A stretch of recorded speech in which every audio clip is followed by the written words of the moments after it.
HR Universe, and welcome to HR TV. Employee satisfaction surveys, sometimes called employee engagement surveys, oftentimes start conversations in organizations that will lead to the removal of barriers that get in the way of people working well together. But here's the question: what do we do with the results of those surveys? They can't just sit idle. Organizations should do something with the results. We will learn all about utilizing employee satisfaction surveys and what to do with the results. My guest today is none other than Bridgette Wilson, project manager with Save the Children organization and former SHRM Memphis president. Welcome, Bridgette. Thank you. Welcome to the show. I'm so happy to be here. I'm so excited. We've been working on this for a couple of years now to get you on here. Just a couple of years, maybe just a couple. Just a couple of years, but we're finally here. So I know you work for Save the Children organization. Yes. So tell us a little bit about Save the Children and its mission. Well, Save the Children, a lot of people know for us for our international work, but we also work here in the U.S. Okay. Save the Children's mission is every child deserves a future. And that's really what we're passionate about. We are making sure that children everywhere have a future that everyone deserves. All right, that's good. Everyone deserves, and you said it's international, right? Yes, we It's do an have an international piece. Okay. And so you've been there for a very long time. Yeah, since 2009. I've been there for a little minute, just a little time. Just a little bit. Just a little bit. So she knows all about how employee satisfaction surveys and project management and all of that works on a national basis and international basis. Well, I just deal with the U.S. I don't deal with the international piece, thank the Lord. But I do deal with the U.S. I have a good piece of the U.S. and I cover my little areas of Mississippi and a little piece of Arkansas. All right, regional. I like it. I like it. So here's the fun part. Okay. You were also a past president of SHRM Memphis chapter, right? I was. And here's the fun part. You had the pleasure of serving as president during the COVID-19 pandemic. What was that like? It was an interesting situation because I started my presidency in 2020. So January was great, February was great. March at our board meeting, we were talking about, it's this little thing called COVID, the coronavirus. Yeah. And all of a sudden, we're stopping, we're pivoting, we're changing everything around because we had to. It was a state ordinance, everybody was scared. So what we did, we didn't miss a beat. We actually just missed our March meeting because that meeting was like literally the next week. Yeah. But what we did was we pivoted and we started doing online. Yeah. So, which was something that I always wanted us to do. I always say I wanted us to be in the 21st century. Everybody else is doing online, doing virtual. Yeah. Let's do virtual. Okay. And we had to. We had to. Without any warning, we had to. We did. And so welcome to the President's Club. I was president of SHRM Memphis, 2010. She was in 2020. That's a long time. But that's what we do as HR professionals. We pivot. So today we want to talk all about employee satisfaction surveys. I tell you, organizations use them. Not all of them use them. So do you think they're important in the organization? Absolutely. An employee satisfaction survey, it gives you the pulse of the organization. It lets you know what is going on. What do your people really feel?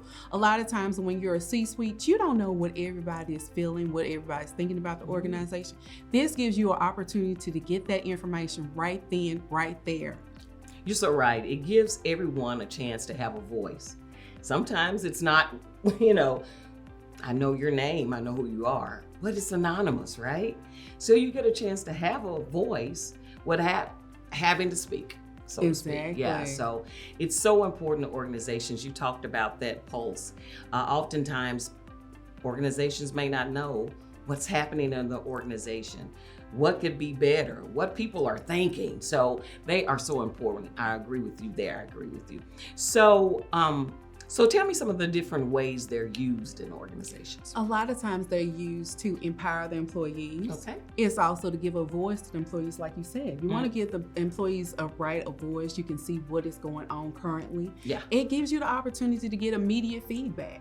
A lot of times when you do this survey, you can get immediate feedback. And of course, it lets your employees know that you actually care about them and what their thoughts are. And what their thoughts are. It's important to value the employee, right? Yes. So a way to value employees, to hear what they have to say. You know what? Oftentimes, they have the solutions to the problems. The employees do. Because they're the ones doing the work, right? Absolutely. So oftentimes, you want to get that information from them so you can better yourself. So, employee surveys, satisfaction surveys, they, I guess, marry into engagement in the organization. So how do you think that employee satisfaction surveys marry into employee engagement? Well, as I said earlier, it's like the pulse of the organization. Of course, your people are your biggest resource and your most valued resource. Yes. So when it marries into it, adds availability of what your people want. What do they really want? What do your employees want to see from the organization? Yeah. And this gives you a great way to add value into it. This is an opportunity to look at what the culture is. What do people say? I want to do something more with my organization. It's so important of what people say outside of those four walls. What are they saying about the organization? What are you doing for your employees? You know, people want to be where they're valued. People want to be where they have, hands-on experience. People want to feel like they can go to their supervisor, even up to the C-suite if they need to, or a mechanism in which to go there. So we do that. So here's the thing. So what happens when organizations do this big, elaborate employee satisfaction survey, engagement survey, because they want to hear your voice, right? Mm-hmm. And they do nothing with the results. Does that happen? Have you seen that happen? That has happened, and I can't say that it's happened with SAVE. We try to make sure that we value and we look at the surveys and we give that information back. When you do not follow through with that, when you have your employees go through this process of filling out a survey, and we all do it, we all know surveys are not the easiest thing to fill out, and you don't have time because we're all busy. So when you don't do it, your employee doesn't feel valued, especially when they put in valuable information that they want everyone to hear about. They want to have a voice. And then the next year when you do it again, guess what? They're less likely to value that. They're less likely to do it. So your returns are really low. Yeah, your returns are really low based on what you've done with the past results. If employees can see that you've done something with those results, you've heard their voice, they're more likely to be even more open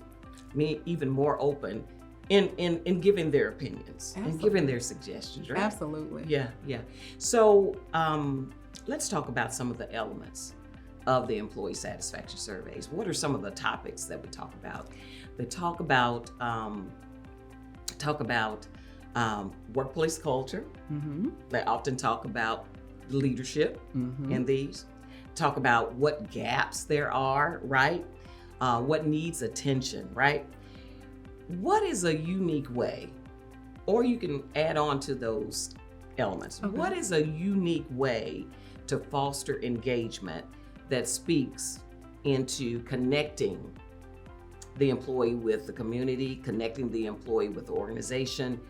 What are some of the new unique ways? I just mentioned some of the usual elements. What are some other things that can be done? Well, always getting your employees to see where they want to volunteer. A lot of organizations use volunteer engagement to support their employees' looks for information about their volunteerism, the way they give back to the community. A lot of communities and a lot of individuals look at them and like, oh my gosh, this organization is doing a great job with giving back. And this organization is doing that. And it also gives your employee a reason to be like, I'm so proud to wear this shirt. I'm so proud to go out here and volunteer with one of my favorite organizations. Yes. Or it gives nonprofits the opportunity to get more exposure to the organization and your employees. You're so right. Now that's a different element. You know, we're used to the normal things, but the element of volunteerism, and you're finding that the workplace, they want to connect with the community, right? They want to be able to give back to the community. It makes you feel all warm and fuzzy inside, but it also helps the organization and that person know that not only are they assisting the organization, but they're also connecting to the community as well. So what about incentives for volunteerism?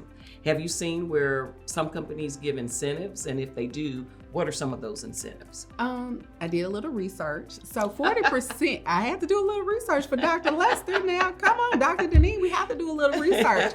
40% of organizations today actually provide time off for their employees to go out and volunteer. This is an amazing opportunity. Also, there are certificates, recognition. Everybody wants to be recognized for the work that they do inside the organization as well as outside. Okay. So incentives, time off. Time off. Everybody wants time off. Everybody wants time off, right? But time off. Now, do they get extra time off, or is it the time off when they're participating?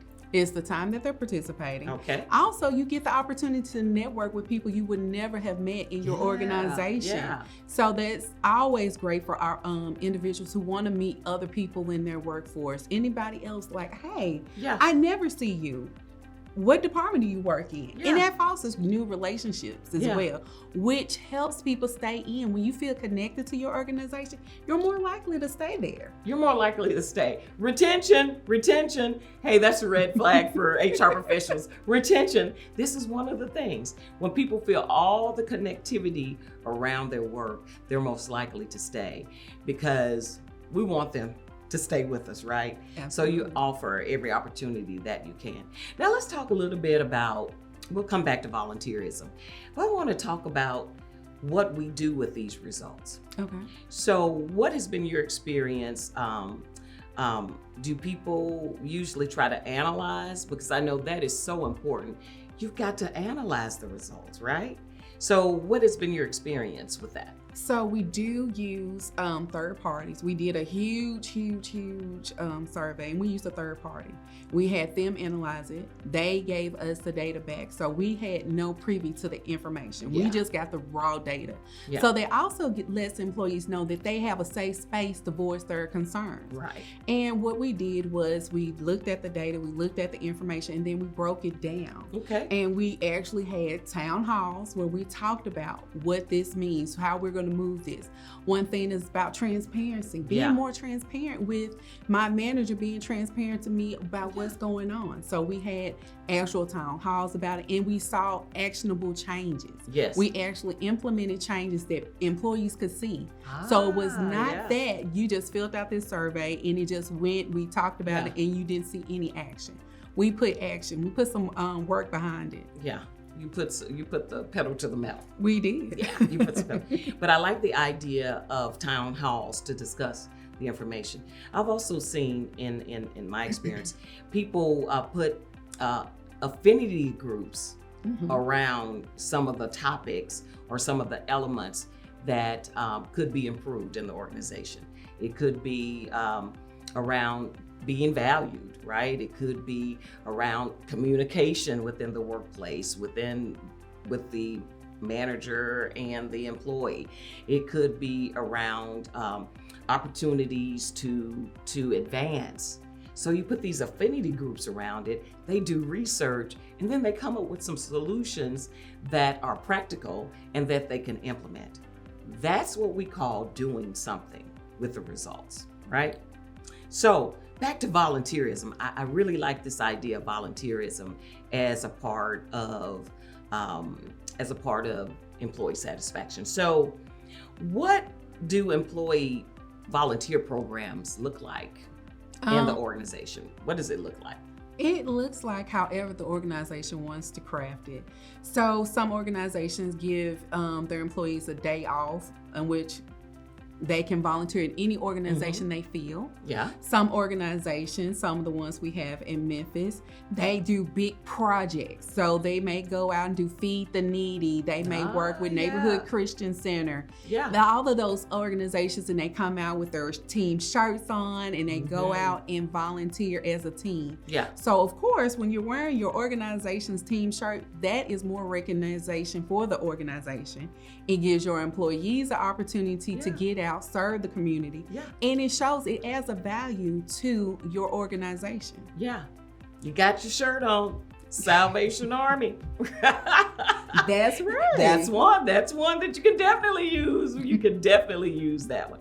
So it sounds like it impacts the employees. What other things have you seen that's impacted, that kept the employees there because of your actions? A lot of times when your employees feel that you really care about an organization, they want to stay there. They're like, well, you know what? You care about this small nonprofit no one's heard of, and you allow me that opportunity. That makes people want to stay at the organization because it's like, my organization has a heart. Because a lot of times when we work with corporates, they're like, oh, you know, it's just a business, you know, it's business. The dollar amount. The dollar counts, not the employee. But this shows that the employee does matter, the organization matters, and the community matters more, because we couldn't do any of this without our community. Without the community. And so let me ask you about this. So the third parties, you talked about the third parties analyzing your results, because you may not want to do this on your own. You really need some people that are specialized in data analytics to do it. I'm sure you could do it on your own, but it probably won't be as polished, right? And you won't be able to support the statistical outcome of it, right? So using third parties is a good idea. Hey, if you don't know a third party, touch with me. I know some suggestions we can give for third parties to do the analytical piece. It also gives value to that organization. So yeah, do that. This volunteer program, I'm still stuck on it because I like it. I like that idea. So what do you think would be the most challenging issue for HR professionals to implement volunteer programs within the organization? Within the organization, starting from scratch. You don't have to start from scratch. There are tons of resources out there making sure that they help you make it easy. Very cookie cutter. Okay. In the nonprofit world, volunteers are needed. They're the lifeblood of most organizations. We make it very cookie cutter for you. Very cookie cutter. They put it together for you. We put it together for you. There's other organizations here in Memphis that make it very simple. If you want to do a large community service project with a team of 50, 100 people, they can actually utilize and be like, great, we found a perfect program that you can utilize. Yeah. So what are some of those resources? Where can you go? You can go to, of course, Volunteer Memphis. They have a nice website and also a nice database. Okay. You can go to Volunteer Odyssey. That is another resource that we have. And you also can go to Volunteer Tennessee. They also have a database, and they also have a council for corporate social community. So that way you can actually utilize them. And so if you're thinking about actually incorporating this program, there is resources everywhere for that. And of course, just a lot of nonprofits know of other volunteer opportunities. All right. So who knew that you had these resources? You just go to the website, find it, and implement it. How would that put an HR professional, how would that set them apart from some of their counterparts in implementing a program like this? Well, it shows that you're looking inside and you're really trying to find low-cost ways of engaging your employees. This is a way to show that you thought outside the box. A lot of times we have to make sure we look outside the box. We know our budgets are not always plentiful. when we're coming up with these Sometimes. wonderful ideas. Sometimes we can't always give everybody a gift card. We love gift cards, but everybody can't get a gift card. Yeah. This is a great way to give an impact. It also shows the benefit of the organization. So when you go to your manager and you provide them with this information like, hey, I got this great idea about having a volunteer engagement group, or let's start volunteering in the community. What does that look like? This is what it looks like. This is what it costs. And they're usually kind of like, okay, let's try it out. Let's give it a test and see how it works. Let's see how the employees want to do it. Yeah. Because of course you want to make sure that you have employees be like, oh, we have this great event at Neighborhood Christian Center. We're supposed to be here and nobody shows up. Yes. So you got to make sure that you pick a location, you pick an organization that matches the mission of your organization. Yeah. Yeah. So that puts the icing on the cake of bringing new ideas. That's what we're supposed to do as HR professionals, bringing new ideas to the table. And as a means of employee engagement, oh my goodness, you're going to be a superstar. In your organization, you're going to be a superstar. So what we talked about today, we talked about employee surveys, the importance of employee surveys, right? Mm-hmm. The importance of a survey, the importance of allowing employees to have a voice. We also talked about, hey, you've got to analyze it. Analyzing the results. Analyze it in ways separating what were the outcomes for full-time people versus part-time people, management versus line staff, right? Those type things. What are those, those percentages? What are your supervisors saying that they need? All of those little pieces that you can put around it and show that you have done the work and you've listened to their voice. And then we talked about engagement from those employee surveys and engaging in a new innovative idea of employee engagement as volunteerism.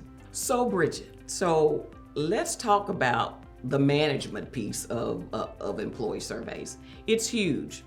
If your organization is large, then it's got to be large.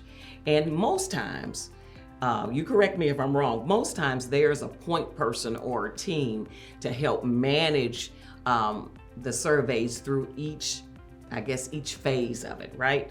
So most of the time there's a project manager, I bet. So in those cases, what would project managers do to make sure that we keep this whole process together? Oh, so project management in this process makes sure that everything happens on time. On time, because we want to make sure that the results are relevant and still current. So a project manager will really work with making sure that we hit the mark. We got the surveys. We're looking at the time period. At this time, we had this percentage of employees return to survey. Are we going to send out another email? How are we going to encourage to get more? We, of course, with any survey, you want the more data. I know a lot of times people are like, oh, data. You need more data because you need to know what is going on. So the project manager will serve as a key point of making sure we got this amount of data. Let's go here. How are we going to transition? Yeah. What is our timeline? For me, I always think backwards. If I want the results by this, what do I need to do to get there? Right. So I go from the back, I go from the end result to the front result, like from the beginning. Well, I start from the end and go to the beginning to make sure that we have everything, every I dotted, every T crossed, because we want to make sure that we're providing in a timely manner. And a lot of times things get stuck. There's no fault of anyone else, but you have to make sure that you push it through. And also, there's also a benefit of using a third party because they can really help facilitate that for you. Yeah, they can help navigate through the bottlenecks, right? Exactly. Yeah, a little friendly reminder. Friendly reminder. And they also can help you streamline it. So if you're a HR department of one and you want to do this great survey because you really want to feel, no need to stress out. There's always other individuals or other organizations that can help support you through the process. It's such a wonderful point that you made about starting with the end in mind. your mindset of starting with the end in mind, and you start at the end of the project in real time, and you work backwards, and that gives you the time frame, how long it's going to take to implement it. So you really can't just do this 2 weeks before. No, absolutely not. Absolutely, unless you want to. I don't know if you can do it in 2 weeks. Depending on how many people you have, maybe you can get it done in 2 weeks. But I don't see that. Even as when I was a president of SHRM, we couldn't get nothing done in 2 weeks. Not that quick. That's just too quick, right? That's a little too quick. I know we're professionals, but I mean, you have to. You have really other jobs. You have other duties. Things to do. So how long does it usually take a project? Say, if you're just starting it out. How long does it usually take from the, selecting a third party or selecting someone to be the point person on up to the time that you get the results back? That really depends on how in-depth you want your survey. Do you want a very in-depth survey? When you're looking at vendors to see what type of vendor you're looking for, what can they provide, what resources. So, once you do that request for proposals coming in, you have to go through the proposals. Yeah. It can take a year. Sometimes it can take a little bit shorter, but sometimes if you really want to be thorough, and of course we all have other duties that we're doing, because if we're just an HR department of 4 or 5, everything is going on. So it can take a little minute. Sometimes it can take a year, sometimes it can take 6 months. It depends on how vested you are in the process. And of course, as I said, sometimes people want to be in every little bit of it, which may cause a little hang-ups, just a little hang-ups. But we always want to make sure that we do a thorough job when we do it. So you want to make sure anything that you're presenting to your staff and your employees, that it shows that you value them enough to take the time. Yeah. And it also, you need to take the time feeding the results, looking at the results, looking at the data, making sure that you're taking the time to ensure that you're giving them what they really gave you. And you're looking at the outliers, you're looking at the one-offs. Yeah. Because sometimes those one-offs are actually the true feelings of more employees, but just one person said it. Hey, you got a spokesperson there. Wow, this has been absolutely wonderful. Thank you so much, Bridgette. Again, thank you so much. Wow, now we know ways to foster engagement using employee satisfaction surveys. We receive valuable information and lessons in bridging the gap of engagement in the workplace. As HR professionals, it is important to stay abreast of issues such as this one so we can make the most appropriate decisions that impact our workplaces today. Last HR professionals, listen, I encourage you to go to the SHRM Memphis website and register to attend the SHRM Legal Conference, which is in April. You do not want to miss it. It's April the 16th. Plus, please look at the Tennessee State SHRM Conference. It's in Memphis, Tennessee this year, and the keynote speaker is Johnny C. Taylor. This is the CEO of SHRM National. Go to tnshrm.org and register today. Be sure to watch a new episode of Let's Talk HR with Dr. Janine, the first of every month on the YouTube channel of the same name, and on Comcast Xfinity, Channel 17 and Channel 1091, Monday nights from 8 p.m. to 8:30 p.m. Please note you can watch Let's Talk HR with Dr. Janine and prior episodes at any time. Go to the YouTube channel and type in the talk show title. Be sure to subscribe, no fee, and click on the notification bell. This is HR TV. I'm Dr. Janine, and I want to talk HR with you. HR forever. See you next time.